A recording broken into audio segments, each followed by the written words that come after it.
ચલો રેડી પ્રમુખ સાહેબ શું કહેશો આજે ઘોષણાપત્ર જાહેર કરવામાં આવ્યું છે કયા કયા વિકાસના કામો જે છે તે વડોદરા શહેરને મળશે જો બીજેપીની મ્યુનિસિપલ કોર્પોરેશનમાં બોડી બને છે?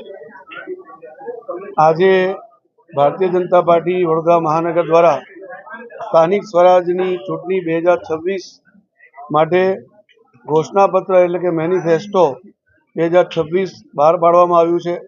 અનેકવિધ પ્રોજેક્ટો નાગરિકોને સુખ સુવિધા મળે, એમની સુવિધામાં વધારો થાય એના માટેના આયોજનો વિચારવામાં આવ્યા છે।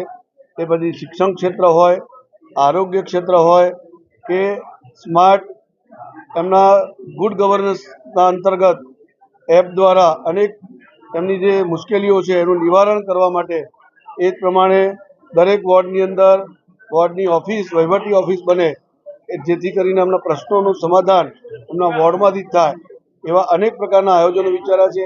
આવાસ યોજનામાં પણ 10,000થી વધુ નવા આયોજનો વિચાર્યા છે। એ જ પ્રમાણે પાણીની ક્ષમતા પીવાના પાણીમાં અત્યારે જે આપણને ઉપલબ્ધ થાય છે એમાં પણ લગભગ 100થી 150 mld પાણી વહન આપણી વધે, ક્ષમતા વધે, જેનાથી પીવાનું પાણી પૂરતા પ્રેશરથી ઘર ઘર મળી રહે એ પ્રકારના આયોજનો વિચાર્યા છે।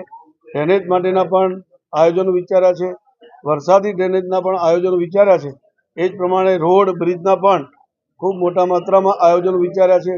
બે મોટી જગ્યા પર એટલે કે રેલવે ગરનાળું હોય અલકાપુરીનું કે એરપોર્ટ સર્કલ હોય ત્યાં પણ ફ્લાયઓવરનો વિચાર કરેલો છે અને વધુમાં વધુ સુવિધાઓ નાગરિકોને મળી રહે એના આયોજનો આ ઘોષણાપત્રમાં રજૂ કરવામાં આવ્યા છે। ધન્યવાદ, થેન્ક યુ।